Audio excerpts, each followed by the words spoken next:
Nobody to.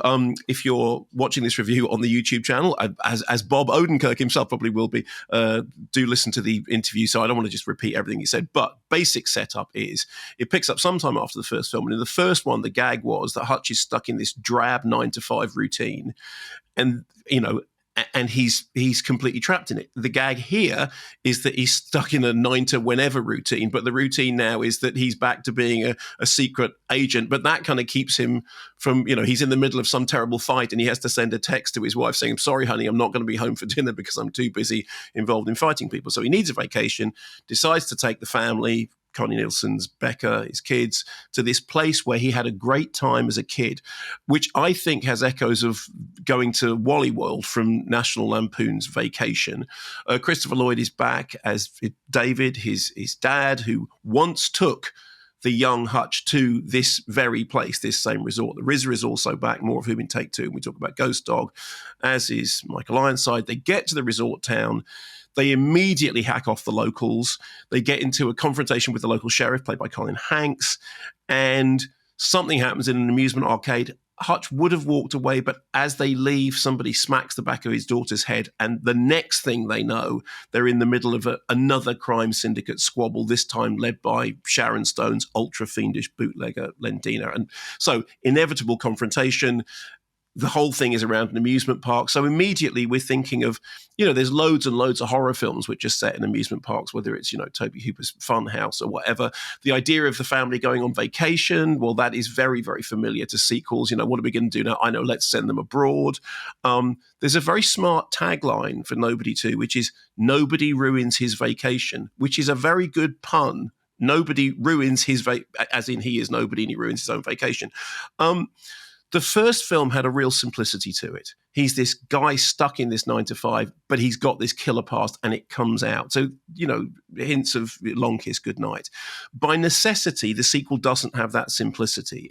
What it does is it tries to flip that scenario, is that the drudgery is now he's out doing all the actiony stuff and it's making him late. So he needs to get away from that. And as I said in the interview, I did go in thinking, please don't mess this up, because I enjoyed Nobody One so much, and we did watch it the night before and thought this really, really good. So I think the honest thing is that it as we were saying with Celine Song and Past Lives, it doesn't have the simplicity, it doesn't have the clarity, it doesn't have the immediacy of the original setup. However, I really enjoyed it. And here's like 10 reasons why I think it works. Firstly, Bob Odenkirk.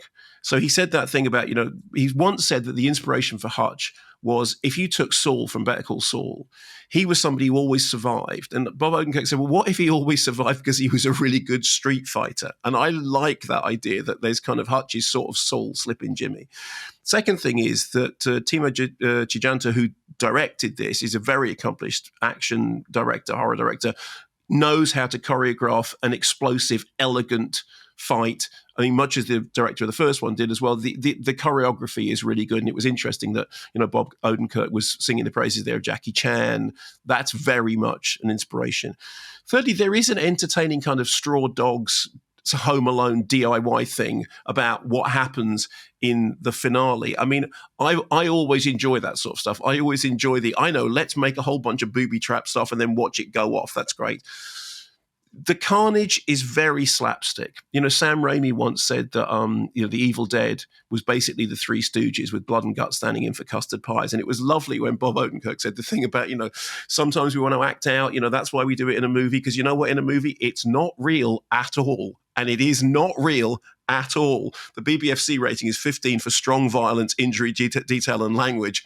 But it should be brackets, but it's not real at all. It isn't. The pop music cues are really sharp. They're as sharply comedic as they were in the first film. I remember watching the Matthew Vaughn thing, Argyle, which I liked, nobody else did, and liking the fact that they had used the pop music in the action sequences in the way they did. Connie Nielsen, who is great in almost everything, is great because Connie Nielsen is. The returning characters don't feel like a chore. You genuinely think, oh, good, Christopher Lloyd's coming. Oh, that's really, I'm really, really glad that's happening. And the whole thing does exactly what it says on the tin, and it's 89 minutes and 15 seconds long. Now, I'm sorry, but that should not be understated. It does exactly what it says on the tin, and it does it in a compact, get in, do the stuff, and get out.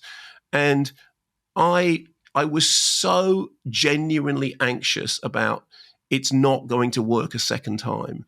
And I meant it when I said that I came out at the end of the second one and thought, well, I could do that again, actually, because I really, really like the character. I mean, I don't know where you could go from here.